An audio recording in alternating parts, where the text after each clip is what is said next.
Welcome everybody to the Talking Box Show. If you're watching this video, I attracted you with the headline. So I'm going to read. I put the source of what I'm reading to you in this video in the description. So if you want to read this news article for yourself, um, help yourself to it. So the title is "How Many Lost Jews Are There Worldwide?" And this was published March 29, 2018, going back 5 years ago by David Rosenberg. And this is from the 7 Israel National News site. So, how many lost Jews are there worldwide? If this is new information to you or new news to you, you might want to sit back and focus and concentrate on the things I'm going to read. Um, I briefly read this news article a minute ago, so we'll read it together now. And at the end of reading this news article, I'll give my thoughts on this news article. So the title is "How Many Lost Jews Are There Worldwide?" That's right, worldwide. Government, excuse me. Government report claims there are close to 100 million lost Jews. Every time I make a video, I start getting heartburn. So let me read this. Government report claims there are close to 100 million lost Jews or crypto Jews around the world. Will Israel reach out to them? It's a question.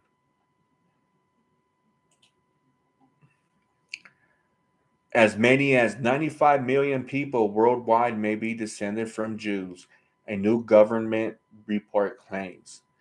The report, which was produced by a special committee formed by the Diaspora Affairs Ministry in 2016, suggests that in addition to the roughly 14 million people who identify as Jews around the globe, there are some 95 million more people who are likely descended from Jews who assimilated or were forced to convert. Groups sometimes were referred to as the lost Jews.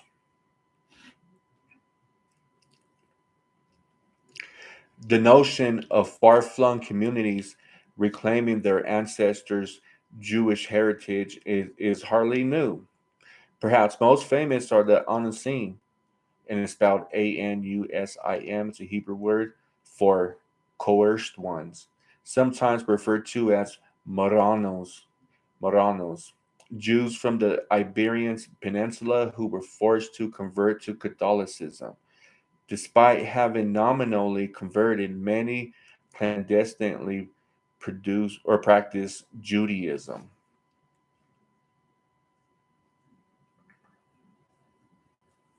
So secretly, they practice Orthodox Judaism or Judaism. As Spain and Portugal settled South and Central America, some Onisim settled in the New World, in some cases covertly maintaining their Jewish faith. Other examples of lost Jewish communities can be found in Africa and Asia.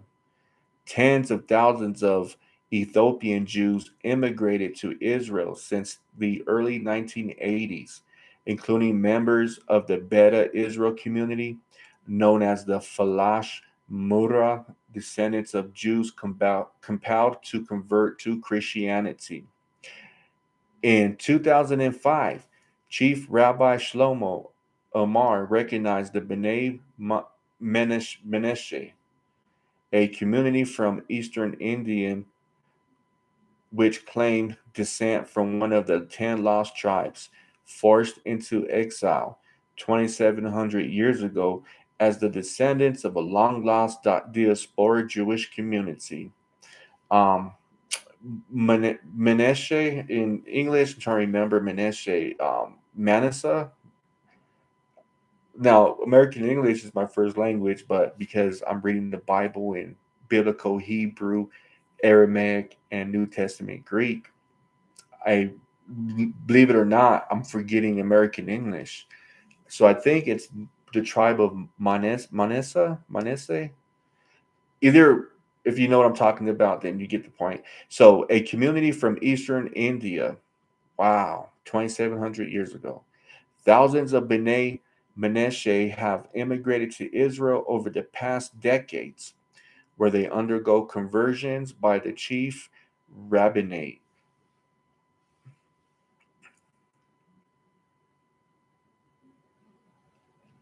According to a report by the Diaspora Affairs Ministry Special Committee, however, there are potentially tens of millions of lost Jews around the world. Beyond the roughly 6.5 million Jews now living in Israel and close to 8 million Jews in the diaspora, the report claims there are another 5 million Jews who converted to other religions or are the immediate descendants of individual Jews who converted worldwide. Under Israel's law of return, these individuals are not eligible for Israeli citizenship, though the committee suggests the government could reach out to those among this category who are receptive to the prospect of returning to their Jewish roots.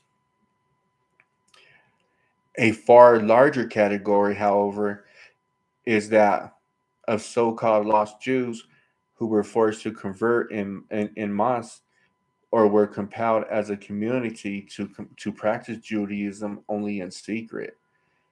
Communities with known ties to the Jewish people include some 35 million people, the report claims, while a further 60 million have unrecognized or undeclared ties to the Jewish people. The 60 million lost Jews include descendants of Jews, descendants of forced converts, and additional communities with an affinity to the Jewish people but are not currently declaring so or are unaware of it. Haaretz cited the report as saying, it's about Haaretz, Haaretz, the land. It's a Jewish or Israeli news um, outlet in Israel, I believe. The committee, which produced the report for the Diaspora Affairs Committee, recommended that the government establish special research body to learn more about lost Jews around the world and and reach out to them. While some have criticized the recommendation, saying it violates the Jewish ethos of not actively seeking out converts, the president of one of the largest organizations reaching out to those with Jewish heritage defending the idea. We aren't interested in missionizing. That's not what we're about at all. Ashley Perry, the president of the Anusim Outreach Organization, Reconnector, told Arut Sheva. Raised in London, Perry served as an advisor to the Israeli Foreign Ministry and later to Israel's deputy prime minister. He currently serves as president of Reconnector as well as the director general of the Knesset's parliamentary caucus. For some reason, I can't pronounce that. Parliament parliamentary caucus for the recognition with the descendants of of Spanish and Portuguese Jewish communities. Perry suggested that despite the seemingly large numbers of people with Jewish heritage cited by the Diaspora Affairs Ministries Special Committee in its report, the real number could be even larger, estimating that there are at least 14 to 15 million self identified Bnei Anusim, descendants of the coerced, with as many as 100 million descendants worldwide of Iberian Jews who were forced to convert to Catholicism. So the Iberian Jews or the Iberian Peninsula is talking about Portugal and Spain. They're right on the island together. Given their birth rate over the years, studies have estimated the number of descendants of these Jews at anywhere from 100 million to 150 million, and even some who claim there are as many as 200 million around the world, descended from Spanish and Portuguese Jews. Peritot Arut Sheva. I like to follow the most conservative estimates and say that we are talking about at least 100 million. Oh, I lost my. Sorry, guys. I was clicking the button accidentally and lost my spot on the page.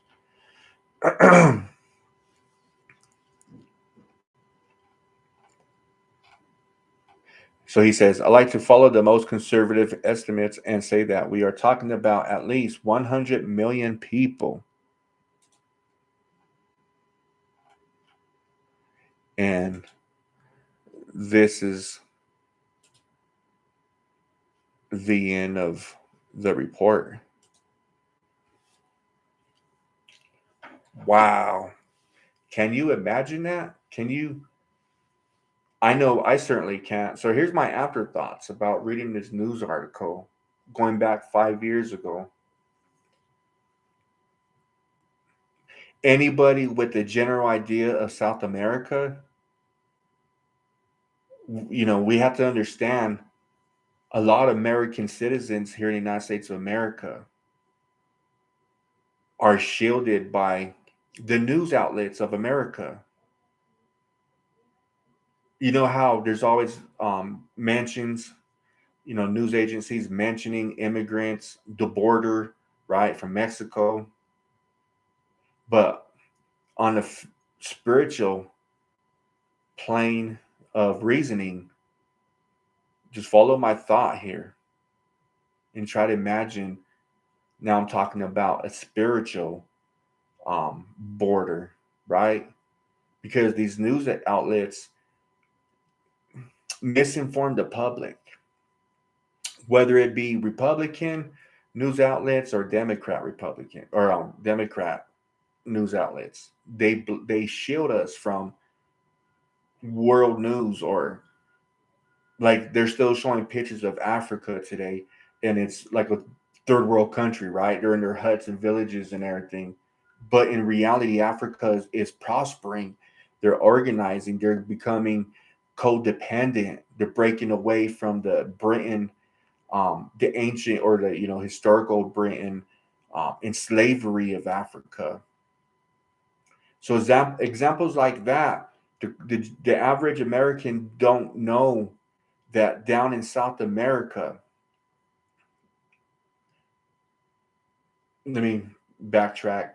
So what we need, what we should, and it's necessary that we should begin to understand that the border is not just a physical border; it's also a spiritual border. I mentioned American news outlets; they misrepresent other countries. So when you watch the news, you're being misled to think something that's untrue about a foreign country. That's a spiritual border. So this is on a psychological level. So that's where all Jewish spirituality would be at if we wanted to categorize Jewish spirituality. It would be with the psyche and understanding psychologically, with the mind, the intellect, right? With your heart, the lev, to understand that we've been psychologically manipulated to believe in something that's untrue, that's not correct at all.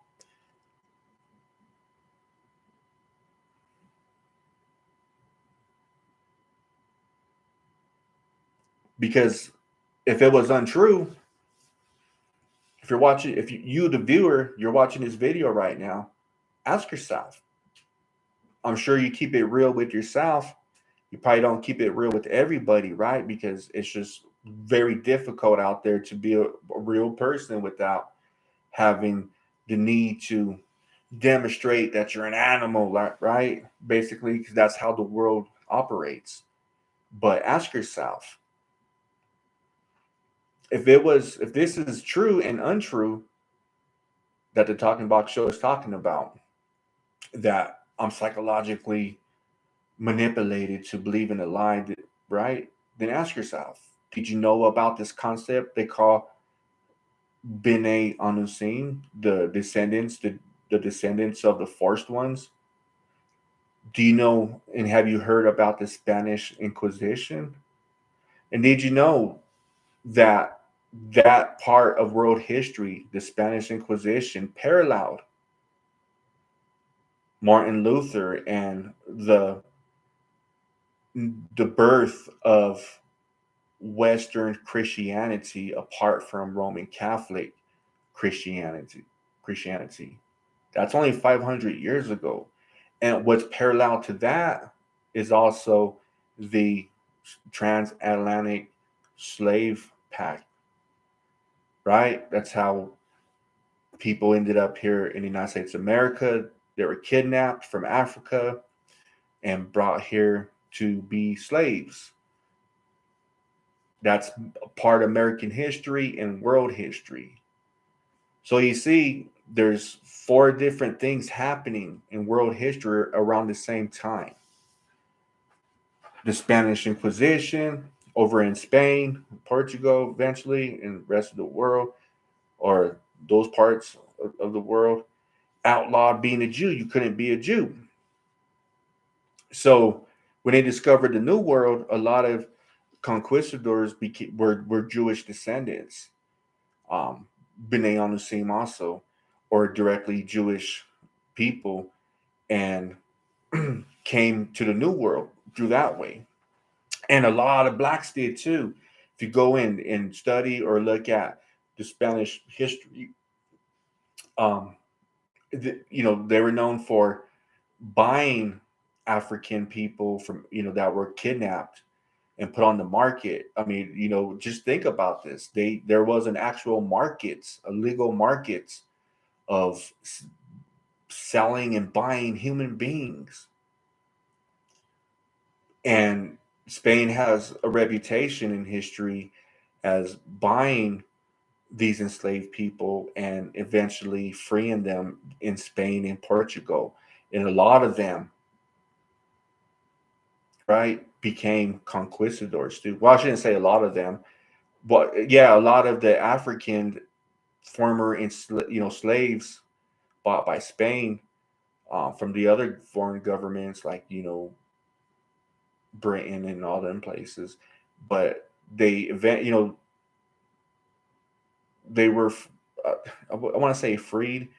The African people that were kidnapped and bought by Spain government and enslaved, eventually they were able to buy their freedom, or they were given the freedom. And by this time, a lot of them had money and education, because when it's not like the American history of enslaving Africans, right? With nothing, you're freed, but you don't have nothing, right? You weren't given anything. But this is how it operated in Spain, and a lot of those black, um, you know, conquistadors came to the New World. And as the story goes, for anybody that studies the New Testament, the general theme is that love overcomes all things, right? And so there's a huge population in South America that are Jewish descendants. These are American Jews who don't know that they're Jews. This is real. I've known about this for some time, um, and all you have to do is type in on Google search and just see all this, all these reports from foreign governments. And there's an estimation, like by Portugal's more recently in 2020, they estimate that there's 200 million Jews who don't know that they're Jews in the world. So here in the United States of America and in Canada, um, I'm thinking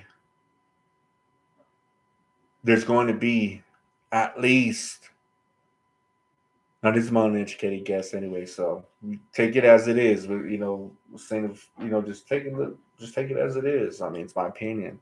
I would. I'm thinking 75% of the 200 million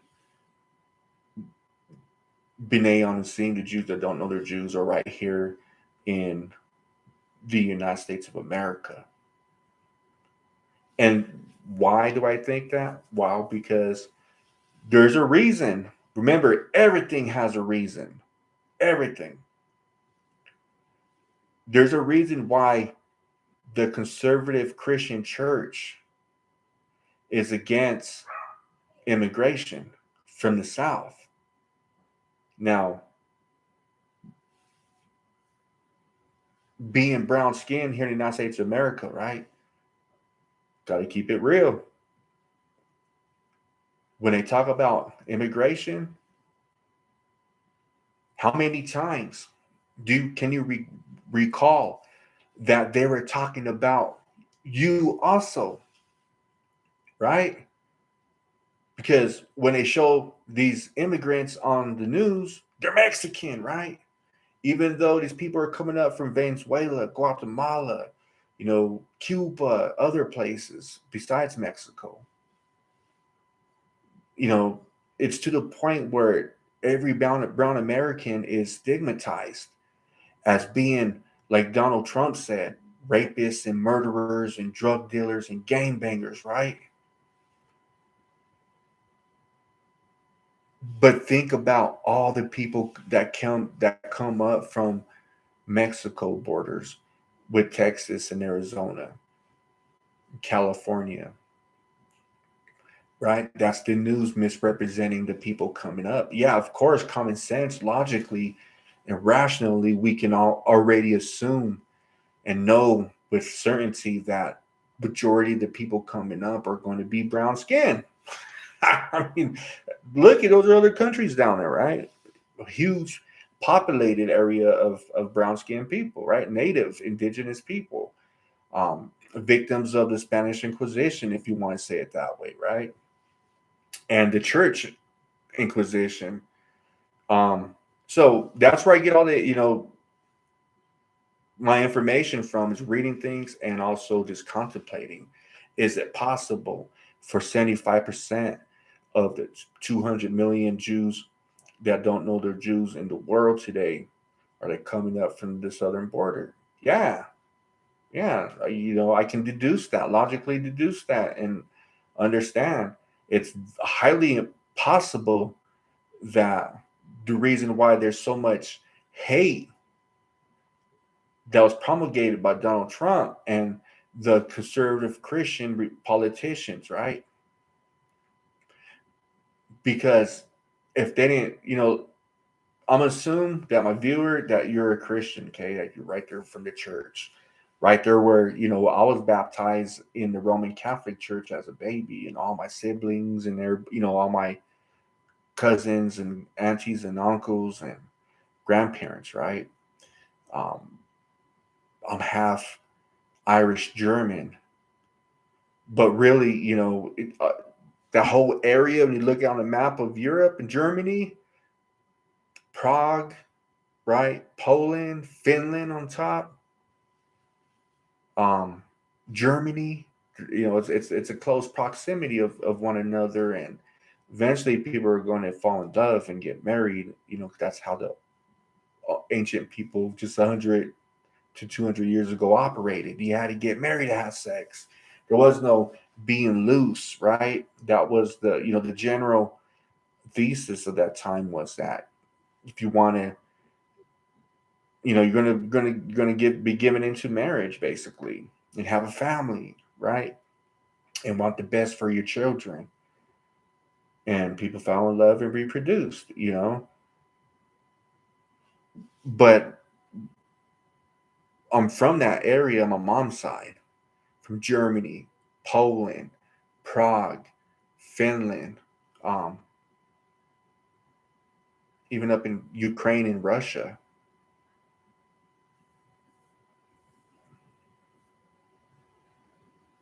So I imagine that, because now this news report. It's all real. The credentials are there. Um, I think it's important that everybody in the United States of America become aware of this. For which reasons? For me, for spiritual reasons. When I open up the Bible now, I have an affinity there. I have a connection to the people there, the Jewish people. That's why. Makes a big difference compared to in the past. I would read this book and say, what's the point of reading it? This is their religion. This is the church's religion. My parents and everybody that's older than me, this is their religion. I don't want to live like that. I don't want to be part of that. A lot of people that find themselves from Generation X today are questioning all this church because we're from the hood. A lot of us, majority of us, are from the hood. That's a fact today in American history, right? But now there's a possibility, and this is how racism works, right? Divides everybody. These rich people, they begin to target ethnic groups and cause racial divisions. That's American history.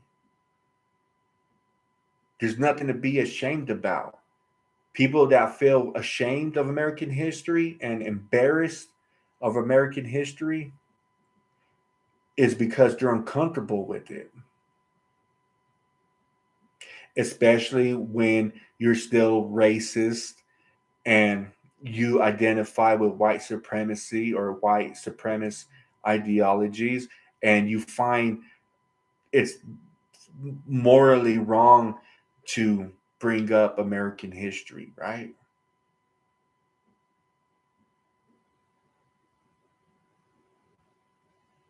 But we have to talk about American history. So shame on the people that are embarrassed and offended by American history, and shame on the people that use the same American history as a weapon to, this is what I call learned behavior. When a person behaves in the same manner, right? You know what it feels like to be a victim of racism here in the United States of America. Think about it. I mean, if you're white, how many times does someone call you a honky, a redneck, a peckerwood, right? I mean, in Colorado, in Denver, you know, there's a white gang. I don't, in prison, they link up with white supremacists, but it's really not some white supremacists like you think, right? It's because you know they call themselves the Peckerwoods, small white ethnic group in prison in Colorado. So you see, and what about other people being called racial words, right? Me all my life, wetback, spick, greaser, everything, dirty, lazy, uneducated. And it hurts more when people begin to treat you in that manner. And that's what's happening across the United States of America. Then you see it, right? The American history repeating itself when the black communities and now the Asian communities and now the Semitic, the Middle Eastern communities, right? Asia, the Asian communities, Semitic, the Middle Eastern people are feeling it. People from India, here in the United States of America, these are American citizens that are experiencing some degree of racism here in the United States of America. And that's why I said, shame on the people that experience and been victimized. You know how it feels to be a victim of racism. Yeah, it's 2023, right? And I don't like going out in public If you watch my videos, you heard about what's happening here in Amarillo, Texas. I've been trying to tell you guys, wake up. This whole Texas government is corrupt. They hate poor Americans, whether if you're white, black, brown. Okay, these super rich people they hate you with the passion. But anyways, now look at, it's in the news that the Department of Justice right here in Amarillo, Texas, a rinky-dink town, right? Hey, Amarillo got good people, though. I love it here. It reminds me of Denver 20, 30 years ago, feel like I'm at home. But so I'm just joking about the rinky-dink town, but it's a small town that's going to decide the fate for women having access to abortion pills, right? And you see these, news reports. Don't just read one particular news outlet, okay? Even though there's, like I said, misinformation, disinformation is throughout both sides, the Democrat and Republican. Use wisdom. And if you don't have wisdom, ask God to give you wisdom. Chakma or chokma, what they call in biblical Hebrew. So you can distinguish what's right and what's wrong. But in the news right now, this federal judge appointed by Donald Trump. See, here in Texas, man, I still need help here, but I've been blackballed. All because I was working in Texas, my own business, and working hard and learning heavy machinery and all kinds of stuff so I could get promoted to make more money, right? I got violently discriminated for that, dehumanized, mistreated in the worst way. I was assaulted with heavy machinery, and these 3 work accidents were covered up as work accidents, but they were literally assaults with heavy machinery because I identify as a Yaqui Jew. And this is going back 5 years ago. So a co-worker that was working with a broken foot 1 year after the work accident, the same company was telling me and showed me his foot. But he told me, after I asked him, how come you don't get an attorney? Contact the DOJ, whatever, Department of Justice, right? He said, look, it ain't gonna work for me because I'll be blackballed. I didn't know what blackball meant. I thought it was a racist word and stuff, right? And it's really ostracized from society. So that's what happened to me when I finally filed my first work accident, right?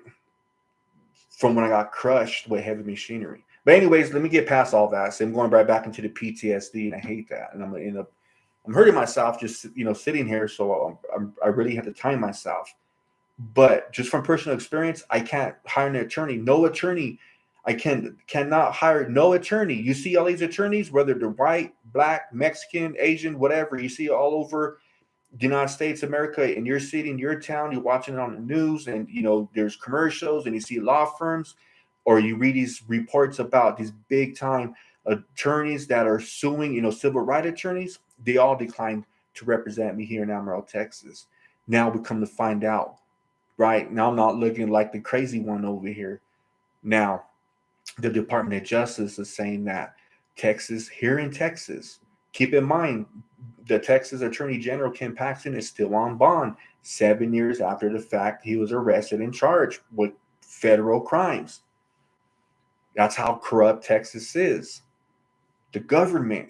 So, of course, every level of life here in Texas is going to be corrupt. That's given. Because corruption always begins with the leader and it goes down to the followers. But I can't hire an attorney because all the attorneys here in Texas, even these attorneys from other states, they know they will lose if I file a civil lawsuit right here in Amarillo, Texas. I mean, I have an option. The Texas Department of Workers' Compensation, the Texas Mutual Insurance Company, the Amarillo Police Department, both hospitals, Northwest Texas Hospital, the Emergency Department, also the Baptist St. Anthony Hospital, BSA, here in Amarillo, Texas. I can sue them. I can sue Cassandra, the urgent healthcare clinic here in Amarillo. I can sue the Northwest Texas urgent healthcare clinics, like the JL Wyatt clinics. I mean, I can sue the court system here, both district attorney offices, because they covered up when a medical doctor assaulted me. And before he assaulted me, he accused me of insurance fraud because I filed a workers' compensation claim. I didn't know I was going to get killed out here, or these people would attempt to murder me, right? But it's real. It's happening right in front of my eyes, and I feel like I'm being venerated, or I'm being liberated. Because when these powerful people do something in this manner, it's illegal, right? The Department of Justice, I'm waiting on their response. It's just crazy. And I'm talking about this aspect, what I'm experiencing, and what the nation is going to experience when these conservative Christians get involved. Okay. They have money, they're billionaires, don't get, and they push policies through a rigged court system, like here in Texas.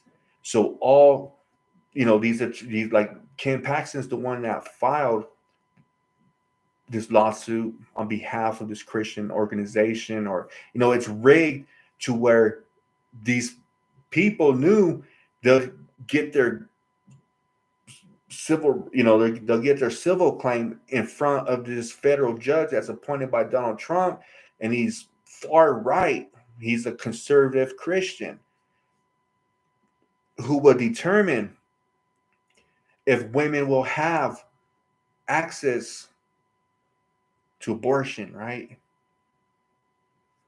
For who knows how long, before the next president, before somebody steps in, right? And I'm talking about when he passes this, he's going to pass it. Don't get it wrong. But it's so corrupt. That's the point I'm making here. Government corruption here in Texas, you guys. And it's affecting all of us. And these rich people, conservative Christians, that they're pushing their church ideologies on everybody. And one of the ways that we can tell, they're pushing, one way we can tell, I mean, there's different shapes and forms and fashions that they can create public upheaval, okay? And that's by racism, and then dividing everybody amongst themselves, right? Because what did Jesus say? If you believe in Jesus in the Greek New Testament, Isu Christo, right? What did he say? A house cannot stand while it's divided. It's going to crumble, right? And that's so they know they're really literally using the New Testament principles to push their policies on all Americans here. And women, our daughters, our wives, girlfriends, grandparents, aunties, female cousins, they're all going to be impacted by this judge decision. So the point I'm trying to make is, but I can't hire an attorney to represent me here in Amarillo, Texas. But now it's all over the headlines because God is trying to show America and the rest of the world, it's Texas, the government, these rich people, super rich. I'm saying super rich. You might live in a house and own your house, but the question is, do you own the property deed, or does the bank? Just like that brand new car you're driving, do you lease that or do you own it? So you're not rich. I'm talking about people that own property, have deeds, multiple properties, billionaires, super, triple millionaires, what do you want to call them? Quadruple millionaires? I don't know. Super rich people. They're pushing their policy that's going to affect everybody. It's a farm to control everybody. And how this relates to this report, look, you have to ask yourself, the viewer, no matter what skin color you are, whether you're racist or not, whether you're rich or poor, whether you're a Christian, Jew, a Muslim, or you're LGBTQ, whatever, whoever, however you are, that the way you present yourself to the world, right? We have we have to admit, we have to be adults. We have to put all that stuff, all of our differences, we got to put to the side for the sake of our future here in the United States of America, for the future of our Constitution, the United States Constitution. And we have to begin having dialogue, right? Whether whatever side of the fence we're on today, the fact is all of our grandparents were believers in Jesus Christ, were believers in God. No matter, so I'm talking about, and I'm talking to the viewer today, no matter what point of life you're at today, whether you're in prison, whether you're rich, poor, whether you're LGBTQ, whether whatever, right? The fact is, our parents were believers in the Bible.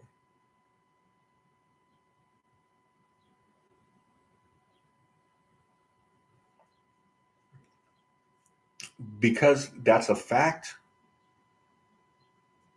I like to prove that that you can, that God is real and he's tangible, because we can mentally, with our intelligence, probe the fact that our ancestors believed in God and believed in Jesus Christ, and most of the time, right? Or were actually following 10 commandments of God, right?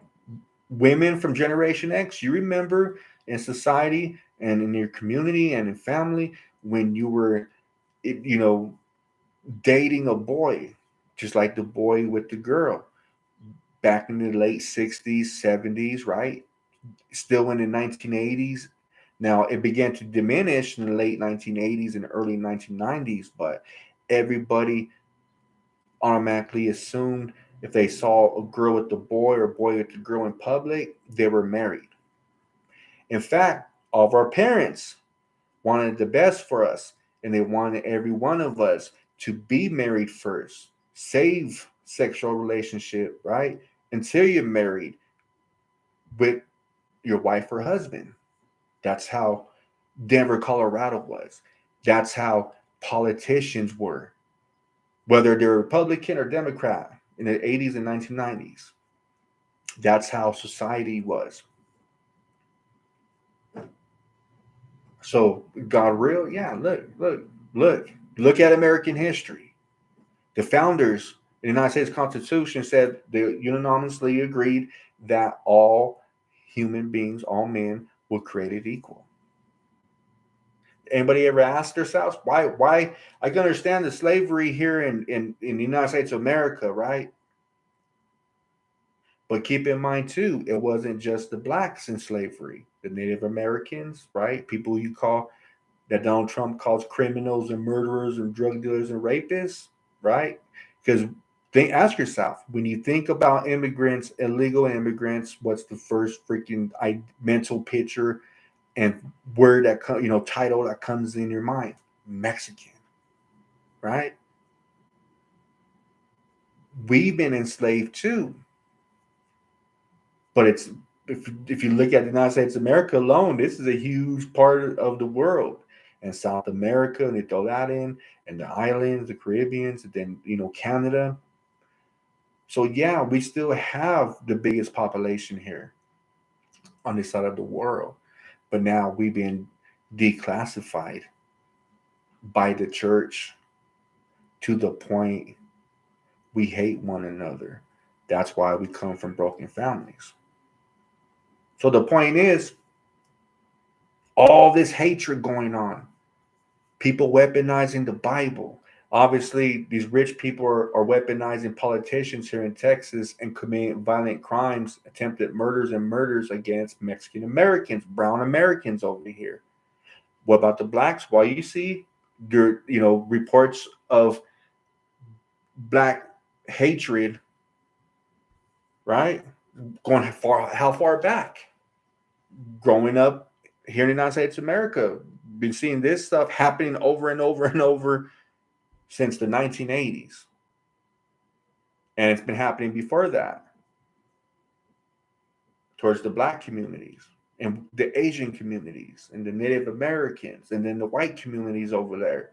Because right there in the hood, I haven't found. If you guys want to show me and direct me, I want to visit a place where there's no white people there. Because last time I checked, in the hoods we come from, these impoverished neighborhoods, there's white people there, Asians, Middle Eastern, Mexicans, Latinos, everybody, right? So this news article is to relay a message to you. It's an important message, at least at what it means to me. I feel like I'm tapping into the reason why I'm alive. Why am I alive in the first place? You know, why do I have this life? And why am I here? What am I supposed to do with this life? Be like everybody else, stepping on people,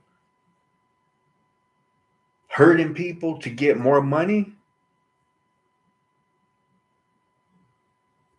I chose not to. I'm choosing not to, still choosing not to. And so I feel like I'm tapping into who I am, why I have this life, why I have talents, why I have gifts, why I have the gift of what's it called? I want to say gift of jab, but it's not gift of jab from talking, my mentor Ali, he told me, man, I like you because you have the gift of jab. Not I can't remember now, but so I'm tapping into the reason why I'm here. All my life, I knew God was real. I saw it in society too. But this is more important news now, right? More important because everyone's ready to kill each other or rape each other, right? Do all kind of grotesque things to one another. I mean, we live in a society and a community. We come from communities where the neighbor is, for majority of Americans, the neighbor is still an alien, right? It's an unknown person, a stranger.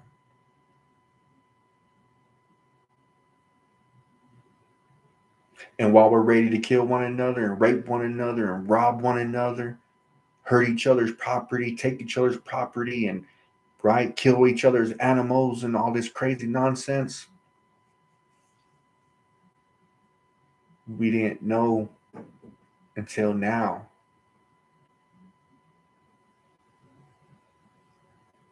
We just did this to a person that has a high possibility of being a Jewish person. So, what does a Jew mean, anyways? Well, for me, a Jew means a person from the Bible, from the Old Testament to the New Testament, right? Characters that people hate, that attack synagogues today. They grew up with the background of reading about Jewish people, not knowing that there's a high possibility they are also a Jewish family that's been disconnected, which was caused by these, evangelical Protestant churches.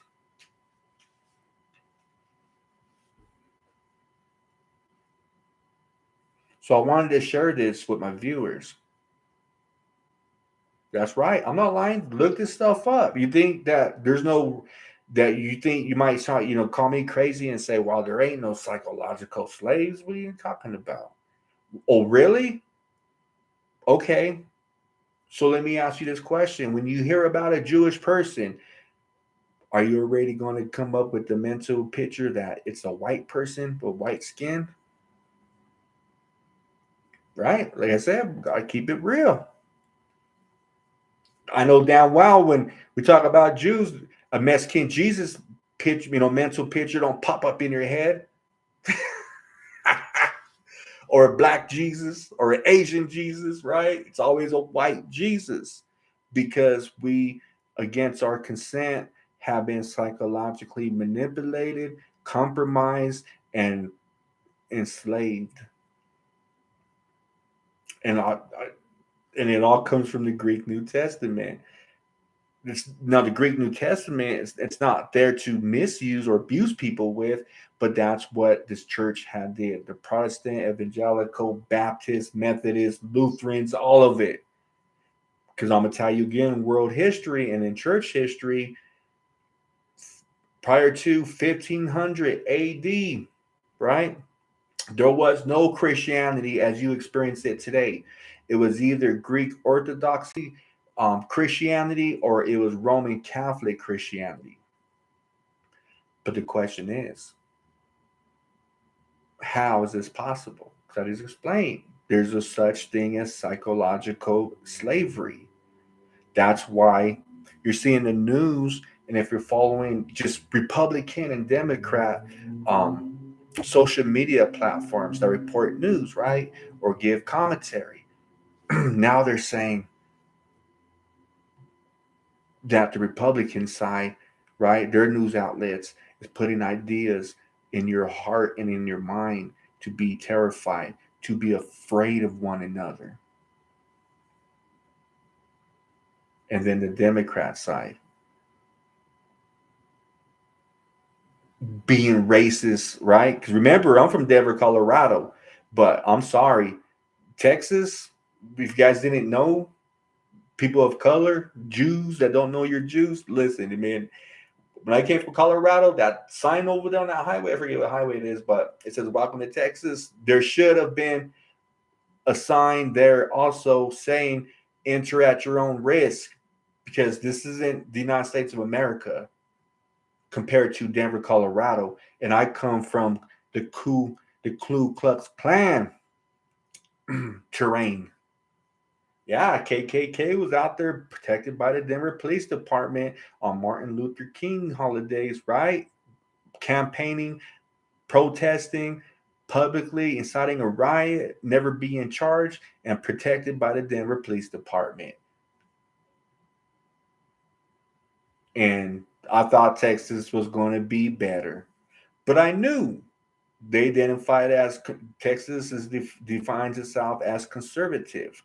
What does conservative mean? I keep telling everybody, stop being lazy, wake up, right? Because what these people are telling you isn't the truth, and you've been psychologically compromised and emotionally compromised and behaviorally compromised. Who do you think? Why do you think in the black community, there's a high murder rate, in the brown community, high murder rate, right? Now we're seeing in the white communities, freaking, there's a high murder rate. Now in the Asian communities, because these churches are psychologically, or they psychologically compromise us. So they control us behaviorally too. Man. But now imagine. So I hope you're watching this video, and I hope you have the courage, like me, to press like and share this video with anybody and everybody that you know in order to save life. We need this to happen pronto, right now. This should have happened years ago. Everybody at the church should have been properly taught and told, by the way, there's a high percentage of you who are Jews in this congregation, at this church congregation, who does not know that they are Jewish descendants, because the church don't want you to know this stuff. They're the Antichrist. I'll make other videos talking about the Antichrist, the false prophet, the man of lawlessness. Now, the man of lawlessness in the Greek New Testament, the inference is Jesus Christ. Isu Christo is the man of lawlessness. Now, I know people will get offended or they'll say, no, that's unlikely, very unlikely, and to be dissatisfied with what I said and disgruntled, right, towards me. Hey, I'm not here to make friends with anybody. I'm here to tell the truth. And because I'm telling you the truth about God, about Isu Christo, Jesus Christ, I'm not your enemy, I'm your friend. Because the enemies that you go over there to those church systems, those church institutions, didn't tell you this, that you're more likely an Orthodox Jewish descendant. Man, did you hear in this report the Ethiopian Jews, Bnei Manasseh, or how do you say it? Manasseh, Manasseh, in English. I know it's spelled MAN. Can't remember if it's with two N's, ASEH, or maybe it's one N and two S's. Manasseh, right? Manasseh, right? One of the children of um, Jacob, Yaakov, one of the 12 children. They've returned a lost tribe, authentically proven by, in Israel today, that this is, for in fact, the tribe that disappeared, you know, what did they say, 2,700 years ago? That were, so 27, well, this news article was what? It said, what year was it? 2016? So, really, just rounding off time and everything in numbers, 2,700 years ago is when Babylonia attacked Israel. Imagine that. Because that's when they were sent into, the northern kingdoms were sent into captivity, right? And then eventually Judah was also conquered by Babylonia. The first, the Galileo, they call it Galilee, where Jesus Christ is from, and the New Testament references, that's northern Israel. That's where the Babylonian commander, forget his name, but went and conquered first. And Manasseh, right, was the people there too, and taken into captivity. And now, since the 1980s, they've been rediscovered and are now, for last time I heard from last year on TikTok videos or Facebook videos, all the Ethiopian Jews have been secured, accounted for, and now reside in Israel today.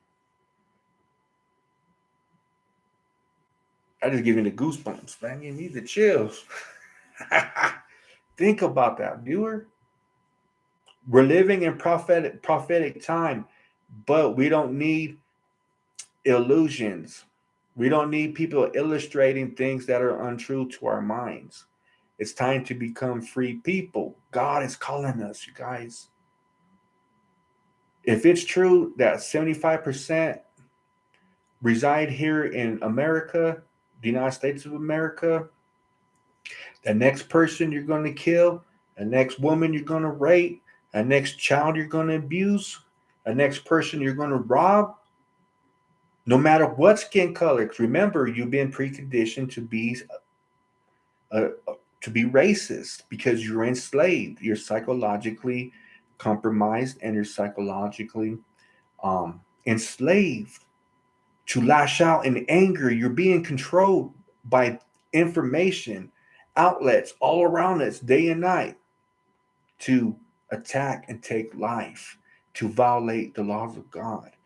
Now, I don't want to get into a theological debate only with the scholars of the church that read and can write the Greek New Testament, who can show me in the Greek New Testament what they're telling you and what they've been trying to tell me is right there in the Greek, because I have a comprehension level in the Greek New Testament. For example, studo in Greek. Studo in Greek, what does that mean? It's always translated as cross.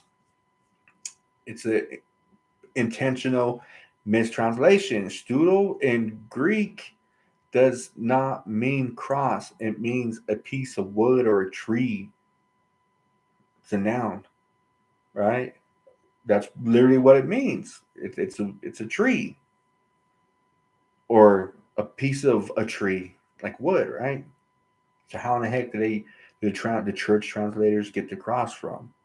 That's a pure invention of their mind to justify whatever part of Europe or any other part of the world that had a religion, an indigenous religion, and they had a cross, right? That's where it comes from, not from the Bible. What we do know in archaeology today, this should be like common knowledge right now when I mention this. Over in Egypt, what's their cross? The Akh. If I remember correctly, it's the Akh, right? ACH. That's what it's called. And if I remember correctly, that might be the original language is Egyptians. Akh or Akh. If I remember correctly, something like that. I haven't even thought about that for a long time. That's where the cross imagery would come from too, right? Not from the Bible. Because in Greek, there's no word for cross. In fact, the cross is actually a crux, right? Crucifixion. The Latin word, root word, is a crux in Latin language, ancient Latin. So in Roman history, ancient Roman history and Jewish history during the time of Jesus Christ, and right, we read about the narrative of the New Testament.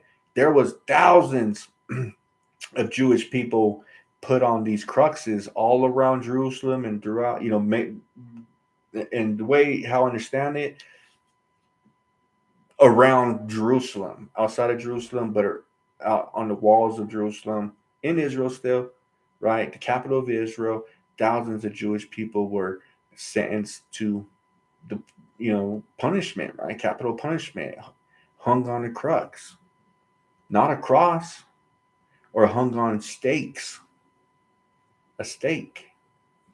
That's the better translation when it comes to cross, and in the Greek New Testament, it's translated as cross in English, right? It should be saying stake. He was put on a stake.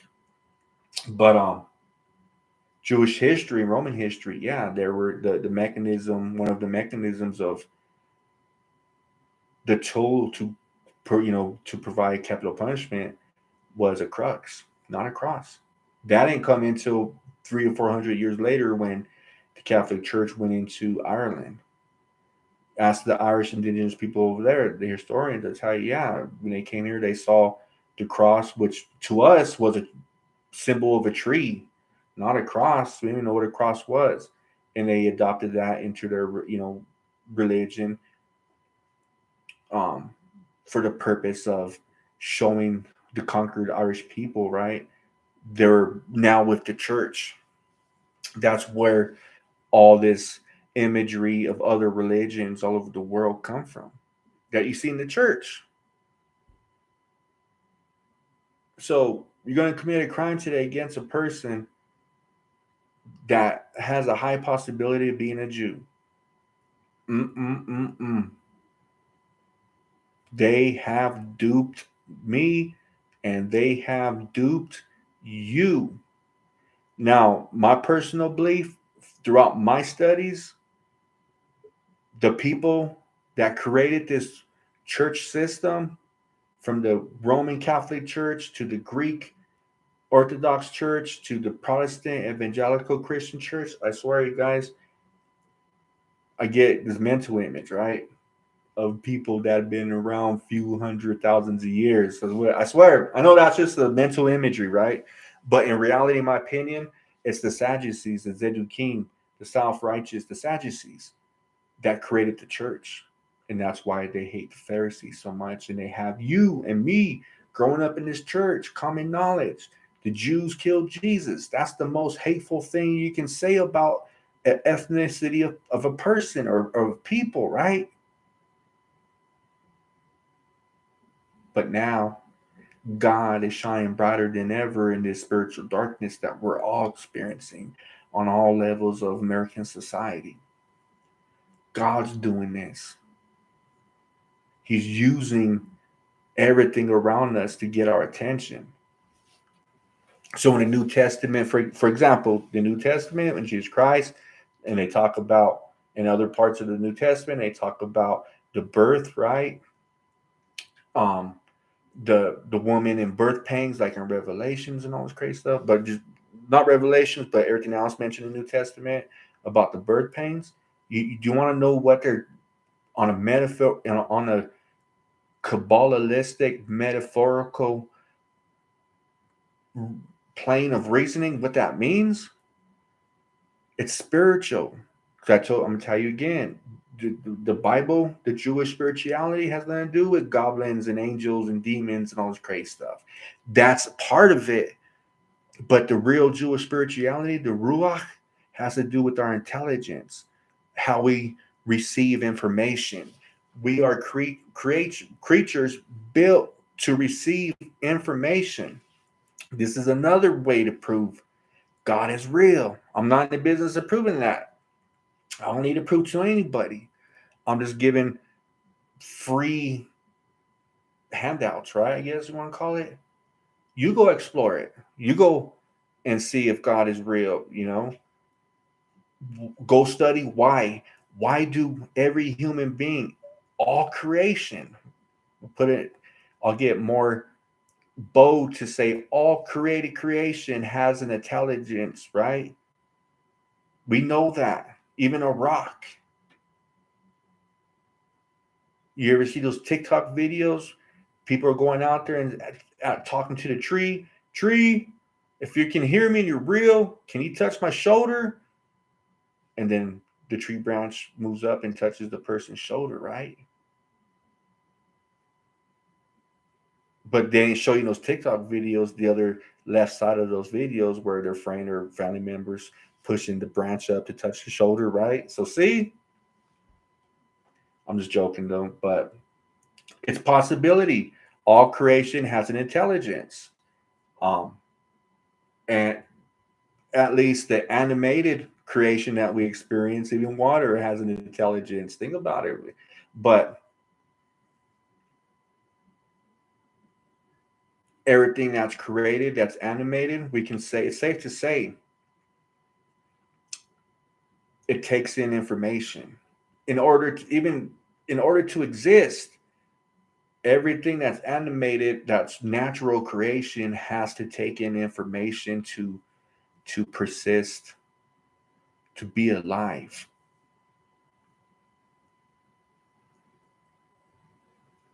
So this birth pain that the New Testament is talking about, what Jesus Christ in John chapter 3 told Nicodemus over there, you have to be born from above, you have to be born from spirit, right?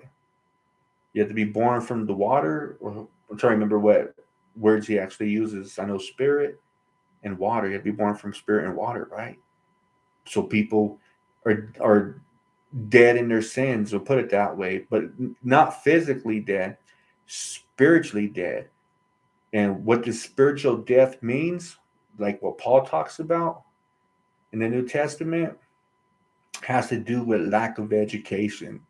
So the spiritual death really is people are dying today. And like the prophet said, my people are perishing, lack of knowledge, right? So lack of information, lack of education, lack of divine education is what people are dying from today. Whether physically they go commit a crime, take life, or in exchange have their life taken. Either way, like Jesus said, you live by the sword, you're gonna die by the sword. You live by the gun, you're gonna die by the gun. You live by the money, you're gonna die by the money. It's a constant reciprocal concept that we can mentally, with our intelligence, probe into this Jewish spirituality to discover that next person you're going to harm, even yourself, if you're going to commit murder against yourself or take your own life, know with certainty that that person that you're going to take the life away from, whether it's your life or someone else's life, high possibility today you just killed a Jewish descendant who didn't even know he or she was a Jew. From the Bible that we read when you go to church every Sunday or you go to Bible study. They don't teach you this because, once again, they're not part of the Bible. So this is the dialogue that all leaders here in the United States of America whether you're in prison, whether you're in the county jail, whether you're in the federal prison penitentiary, whether you're down there in the hood slinging dope, trying to cope in the world that's so cold, gotta stay bold, right? Regardless of where you're at today, the triple OGs, right? This information is preliminary to get to the point that we all can see past racism here in the United States of America. To see past.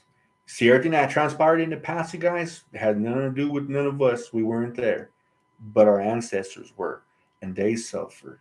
Can you imagine what it would, be like to be to be alive, right?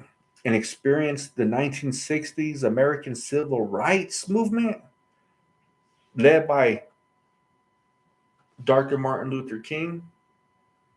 What about the Orthodox rabbis that's never mentioned? There's pictures. The rabbis were right there with them too, asking for equality for everybody.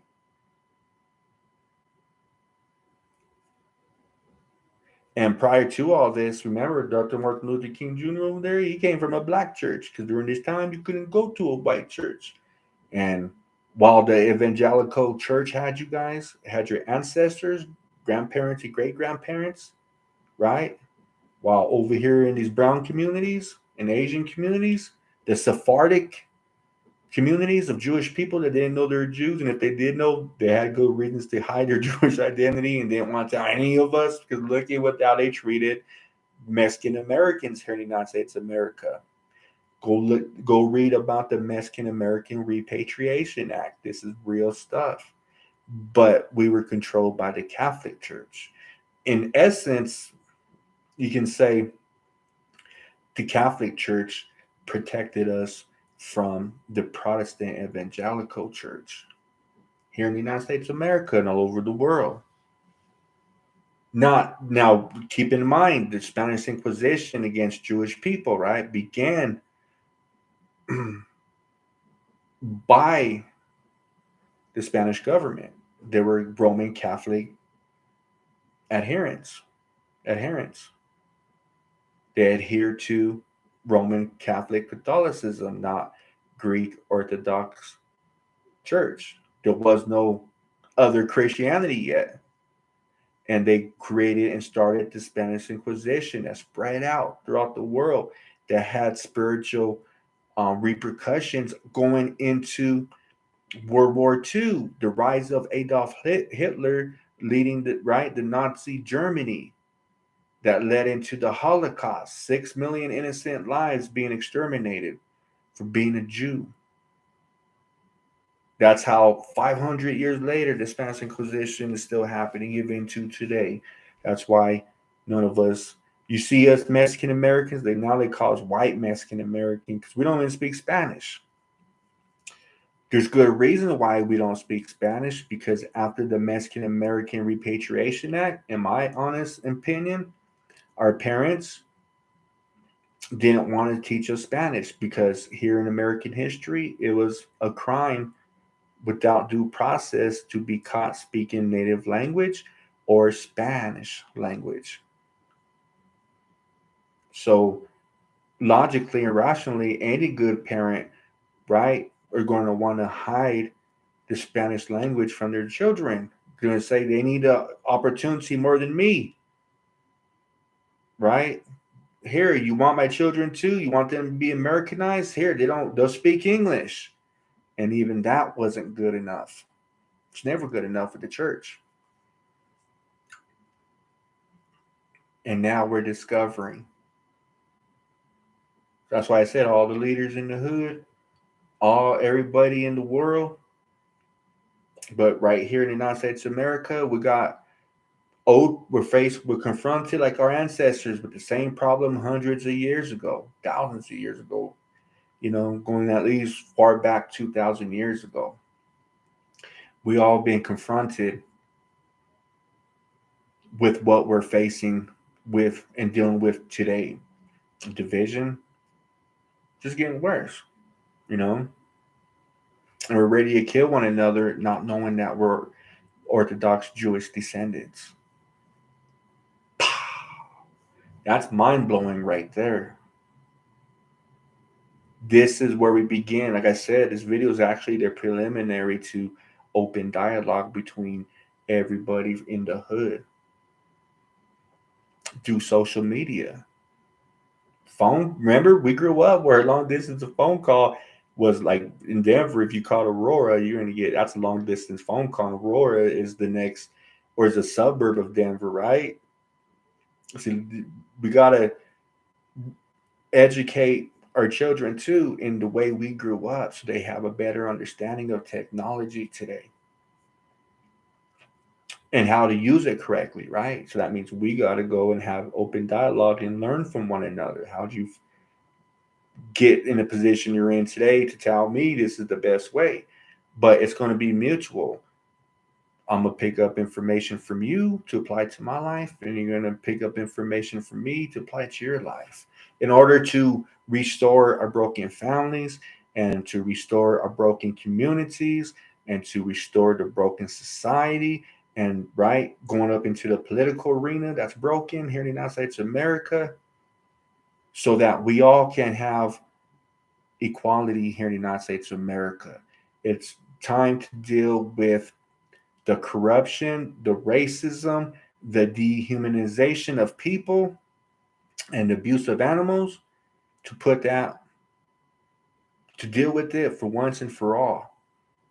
And the only way we're going to be able to get rid of it is through the Bible, the Holy Spirit. But let me tell you this, don't think of the Holy Spirit as the church told you. The Ruach HaKodesh in biblical Hebrew is this divine illumination of God that's metaphorically described as an or in Hebrew. OR. That's how now see now you're learning some biblical Hebrew for me for free. Can't beat this deal at all. And this is how you know this is coming from God. Or in Hebrew is light. The, is the revelation, but it's really light of God. When people say here in the United States that the light came on, I wasn't thinking that light came on. He had a bright idea, right? That's Ruach HaKodesh. That's what I mean by the divine illumination of God. That's God turning the light on, the spiritual light inside of your mind, your neshama, your that breath of life that God gave Adam and Chava that's repeated in birth. When every child's born, even animals, gotta breathe, right? But for us, that's the Ruach, but also the neshama, the peace of God that He gave only to mankind. That's why we have the intelligence that we have. So it's going to take the Bible being every one of us coming together, getting away from the church system. We'll put our money together and we'll create our own public space where we'll go in there and teach ourselves how to read the biblical Hebrew, the Aramaic, because there's Bibles like Daniel. For example, the book of Daniel, the prophet, is written in Aramaic, not biblical Hebrew. They look similar, and there's a whole, reason why to learn the Aramaic and also the New Testament Greek. Since our ancestors were forced to convert into this church, right? Now, it's going to be us that's going to be the cause of us liberating ourselves from this church system to to begin with God, right? The Ruach HaKodesh. But it's really this divine illumination is like it's really a remnant, like a residual part of the Ruach HaKodesh that was given to Moses, right, and the Jews and non-Jews at Mount Sinai when the Torah, the teachings of God, were given to the Jewish people. Um, it's going to take that in order for us to change things around. And the way it looks out there, I mean, it just looks corrupt. For example, let's say for people that don't support Donald Trump, you wake up You keep waking up 20 years from now, Donald Trump never got charged. That's the high possibility today we're all confronted with. And then, right, the people that are for Donald Trump saying that he's swearing up and down, right, talking to the prophets and prophetesses in the church, saying that he'll never be charged now, right? That Donald Trump will never be charged because God told me. And then you find out Donald Trump is charged. That's a high possibility too. But either way, on both sides of the spectrum,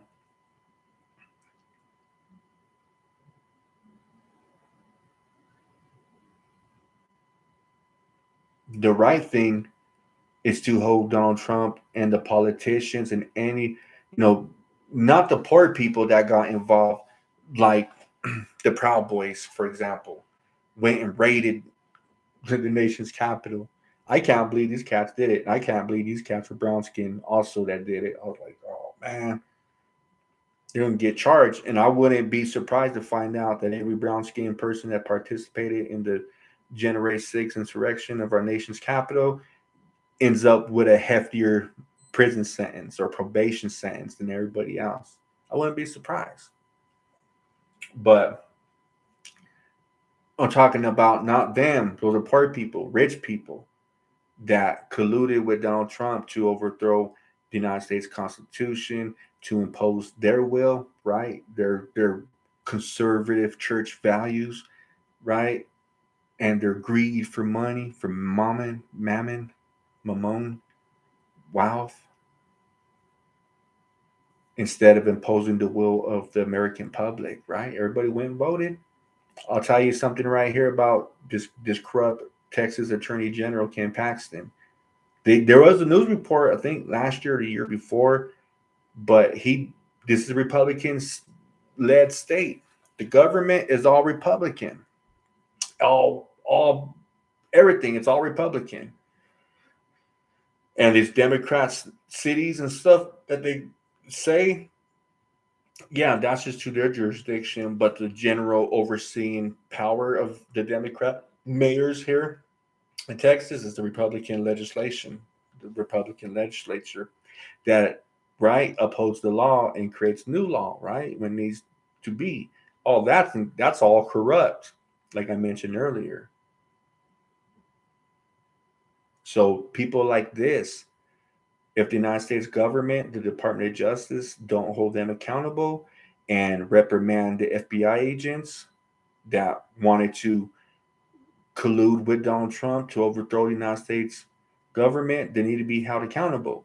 But and the reason why is because what Ken Paxton won't tell you, and these conservative Christian Republican politicians and supporters, is that they had to come out because they're using right American taxpayer money to investigate Texas, the 2020 presidential election, because Donald Trump was saying there's mass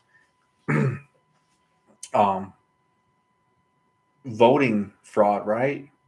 So Texas, you know, the government here went and investigated Texas, and every year there's always been voter fraud, just a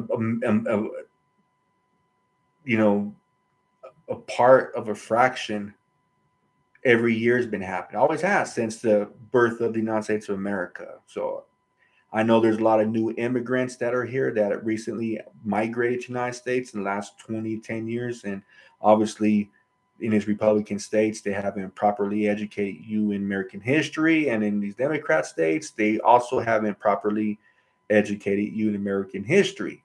There's a reason for that too, because you're a psychological slave, whether you're here in the United States of America or other countries. But this is why you don't know this. So Ken Paxton, right? Mass voter fraud was a lie by Donald Trump. Texans here had to pay their tax money, didn't know about it, or just didn't care about it. And Ken Paxton found nothing that would change the course of Texas, the will of every Texan here, right? In the presidential election. Not enough evidence to overturn it. That's in every Republican state. There's a parallel between why it's only happening in these southern states. While if they don't properly teach you about American history, then you don't know that these Republican states that you live in are called the previous Confederate, um, I guess, Confederate government. They broke away from the Union, the United States of America, to later lose an American Civil War. So, because history repeats itself, this is happening right here in front of our eyes again. We're all faced with division, hate, hostility towards one another, racism, right? All because the church and these news outlets and Hollywood don't tell us the truth. There's black skinned Jews. Look this stuff up. There's Asian rabbis, black rabbis, and these are Orthodox rabbis. These cats fluently speak the Hebrew. They will do circles around all of us because they're masters in the Torah scholarly world of Jewish academics. This free information or Jewish education, which is Jewish spirituality. They're Mexican, they're black, they're white, they're Asian. They're the Jews really when the Bible said God's going to send them out throughout the world in the galut, right? The diaspora. It happened. That's why you have all these rabbis from different ethnicities, but they're Orthodox Jews, real Orthodox Jews that can show you, that speak the language and can teach you the biblical language to read the Bible in biblical Hebrew and Aramaic. That's where this discussion is leading to in this video with the Bnei Anusim. So, friends, ask yourself, am I a Bnei Anus? Am I a child or descendant of the first ones, of my ancestors, whoever they may have been? Can I prove that I am a Bnei Anusim, right? Ask yourself. And before you commit that next crime, before you use whatever you have in the wrong way, in an immoral way, in a wicked way, tell yourself, remind yourself, there's a high possibility, 75% possibility I'm going to offend a Jew here in the United States of America. No matter what the general thesis is, they're only white skin. I'm going to offend a Jew who doesn't know they're a Jew. Ask yourself that. And better believe everything that we do with our life right here, right now, good or bad, when we die, all that is going to follow us. We're going to see God.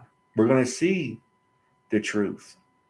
And if we have enough good merit to cause us to participate in the resurrection of the dead, and so be it, right? Obviously, you worked for that, to partake in the resurrection of the dead. Now, if you haven't worked at all to enter this resurrection of the dead, it's because you don't have any merit. You haven't worked. You haven't been enslaved. You haven't enslaved yourself, right? To work, doing the right thing, doing the will of God. For the Jews, the 613 mitzvot, commandments, divine commandments. For the non-Jews, the Sheva Beno or Bnei Noach, the seven um mitzvot, the seven holy, commandments of God for the non-Jews, which is also found in Acts chapter 15 in verses 19 and 20. Parallel. I ain't lying. I'll make future videos on the seven Noahide laws. Paul talks about them. He calls them the universal laws right there in Romans. So this is where we began through Jewish education, praying to God, asking God, is this true? Because you're probably experiencing like what I experienced, something that was never even mentally perceived by me or anybody. I never heard about anybody growing up, anybody being a Jew. I remember seeing the Jews right there on the west side of Denver. We didn't mess with the Jews because what? Because one, they're from the Bible. These are people of the Bible, and two, they're religious. We gang bang, and obviously churches and holy, religious places and public was sacred, right? And then a lot of us went over the edge and started to desecrate churches and public spaces or religious institutions and just gang banging everywhere, right? So this is the preliminary introduction to the Jews who don't know they are Jews, the American Jews who don't know that they are Jews. Wow. So I'm making these videos and trying to get society's awareness to this because now we have a reason for life and a purpose for life, no matter how dismal and black and thick and unseeable the future, right? Hoping the future looks. This right here is going to be the cause, as the New Testament describes, the birth pangs, people spiritually awakening to the fact their family are Orthodox Jewish families. That's beautiful right there. The church, right? The Jews, they targeted the church, or the church targeted the Jews. The Jews killed Jesus, and they presented to us that the Jews were European Jews, they're all white skinned. So automatically you're excluded if you're black, if you're Asian, if you're brown skin, you're excluded from being a Jew because they're all white. Now we come and God comes and helps the rabbis along and shows us, right? God shows us that's not accurate at all. In fact, that's misinformation, even disinformation given to us by the church to control us, to attack the Jews, because these are the Zedukim, the Sadducees, who betrayed Jesus Christ that night he was betrayed. Now, I don't believe in Jesus Christ. I left the church years ago, you guys, and I've been trying to come and tell everybody. I've been trying to, work, save up money so I can have a geographical location in a building where people can come study and learn these languages for free. I'm not going to tell you or interpret these verses for you. My job is only to do this for myself, and that's it. Now, my job, like I said, I'm transitioning into the will of God and beginning to understand why I'm alive right now, why I'm here right now, whether I'm rich or poor, right? No matter, doesn't matter, but why I'm here, because God has me here, and I'm beginning to see the big picture in its entirety. And my job is to show you, to be a witness to you that, look, I have a sixth grade public education. I never went to a high school, not one day, not 1 second. I was incarcerated for a lot of my, juvenile years, my adolescent years, for stuff I didn't even do, being a victim. But I'm here to show you and tell you, look, I read the Bible in biblical Hebrew, Aramaic, and New Testament Greek, and I learned all three of these languages in prison. Imagine that. At least if you're watching a video and you're against criminals, right? But once again, are they criminals because someone told you they're criminals? How do you know if they committed those crimes? Because now we're seeing a huge population of American population that are black men being released from prison 20, 30 years, right? Just like in Colorado, what was that white kid's name? The young white man, Timothy Masters, right? Accused of that freaking rape. And then it come to find out it was a conservative Christian medical surgeon that killed her, and he got accused of it as a kid and all this stuff and got sent to prison for a sex crime, murdering this lady, and it was freaking that conservative Christian surgeon in Colorado. So you see, people are being exonerated, and God is doing this, you guys. And my job is to show you, to be a witness to you if I can. Do you guys know what it's like to be incarcerated as a kid for some accused of crimes you didn't commit? And you can't get it. They don't, these people are adults and judges and attorneys and public defenders and district attorneys, officers, right? Even have what they call it. I even had something in lineman, they called it like a guidance or counselor of linemen or something, in the court process as a kid. But they never reached out to my dad, never sent him a letter, didn't let me use the phone, can't call collect to the house. No one knows I'm in jail. Do you know what it's like? But God is exonerating other people. So I'll probably never be exonerated, but I get the pleasure in hearing these stories. This is good news for me. That just, helps me to stay positive. Seeing not only black people or white people or brown people, but all people here in the United States of America being exonerated and financially reimbursed for the lost wages all those years, right? Mentally, emotionally, and physically and spiritually incarcerated for something you didn't do. And what you were really convicted of was because people hated the way you talked, the way you smelled, the way you looked, right? Your financial background, religious background. So this is God doing all this, and obviously there's still good people out there in the political arena of the United States of America, attorneys, defense attorneys, right, that are exonerating people, good judges, right? So I'll tell you right now, what it seems like there's more bad people than good people. That's true.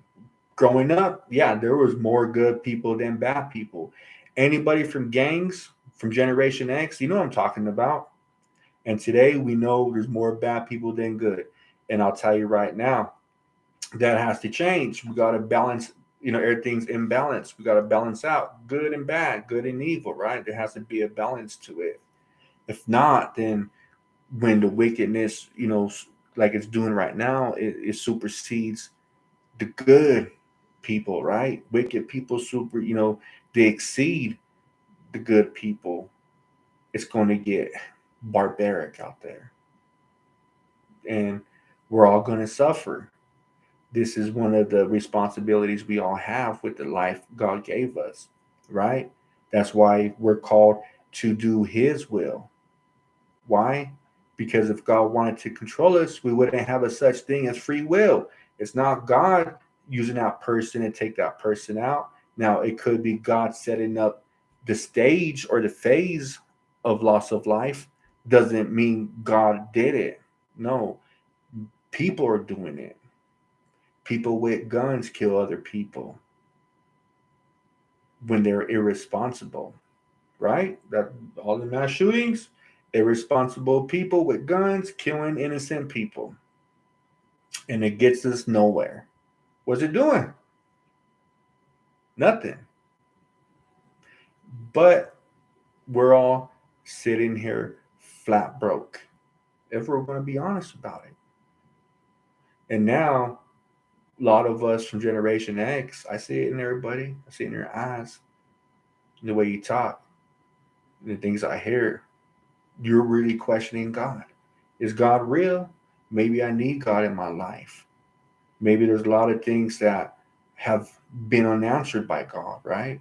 But now's the time where God's giving all this free information to us so that we can do His will, that we can choose to do His will instead of being selfish, being a narcissistic person, and only adhering to our will.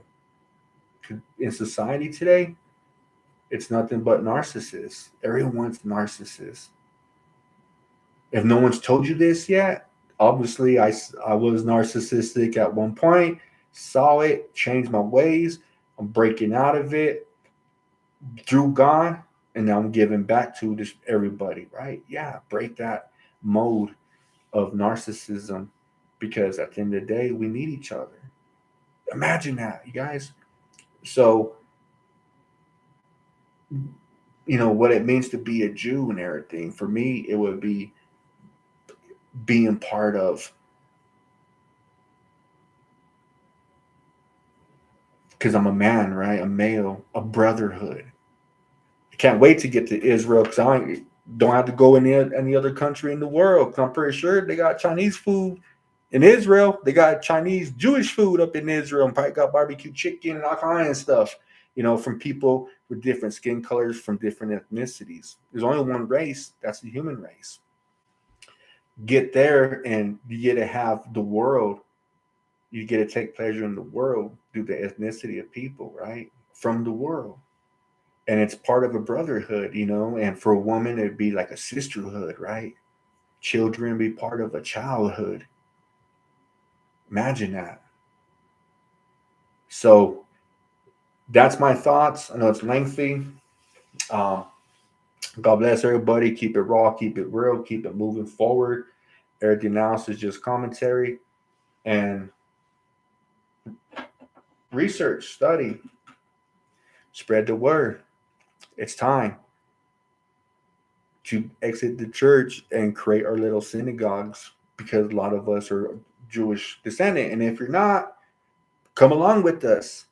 You'll read the Bible with us in Hebrew, in Aramaic, and New Testament Greek. Nobody will have to tell you about Jesus Christ. Nobody will have to tell you about Moshe. Nobody will have to tell you about God. Moshe is Moses. Nobody will have to tell you this thing. Why? Because you're going into the Bible and reading it for yourself. My job isn't here to control you. I'm not no spiritual leader. I ain't no rabbi. I ain't no pastor.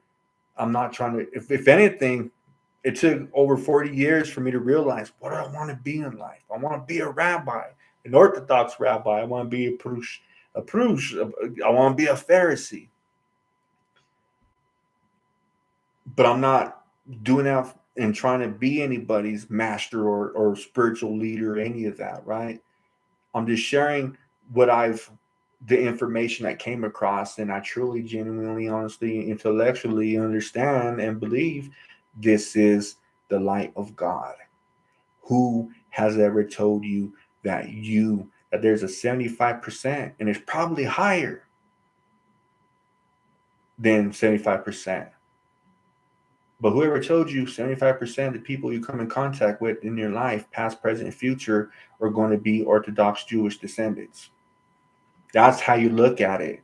That 75% of 200 million people. And it's going to be a lot bigger because this report was given back in 2012, 2016, right? Remember, I read different reports. I've known about this for a while, a few years now. Um, so at least 10 years, has lapsed. And there's going to, these people, these Jewish men and women that don't know they're Jews, right? That's probably explains why a white person marries a black person, or Mexican marries a black person, or Asian, not half breeds, but crossbreeds of people. Because spiritually, our neshama, right? That part that God breathed into Adam and Chava, that we also have too, where we get intelligence and everything. We know this is like our soulmate, right? What if you're marrying a Jewish family down, a couple thousand years ago, even 500 years ago, you guys were friends with, best friends with, and you come from a Jewish family too. Imagine that. That could explain why there's so much biracial here in the United States of America. That might explain why Joe Biden, our president, says the American experiment. Listen to the words that these people are trying to give us. They're clues. I take them as clues. The American experiment? What do you mean? You're telling me if from all other countries out there, this is an experiment? So does that mean, what does that imply? All of these countries around us, right, that are older than us, because remember, the United States and this whole side of the world just got wiped out, right? All the indigenous people, there's remnants of us that are native here, right? Majority of the population are, what's that word called? Assimilated They lost their ethnicity. They've lost their religion, their education of who they are from their own ancestors. That's here. That's what the American melting pot is. That's what it means. And 75% of us are going to be Orthodox Jewish descendants. That's crazy, right? Whoever told you something like that? Just the thought, just hearing me saying this on this video, that should be mind awakening to you. That should be proof that God is real. And Jesus Christ ain't God. So, like I said, I don't have time for people with their theological arguments. I don't rely on a translation. The message is come study with me. I can show you how to read and write biblical Hebrew, Aramaic, and the New Testament Greek. And adios.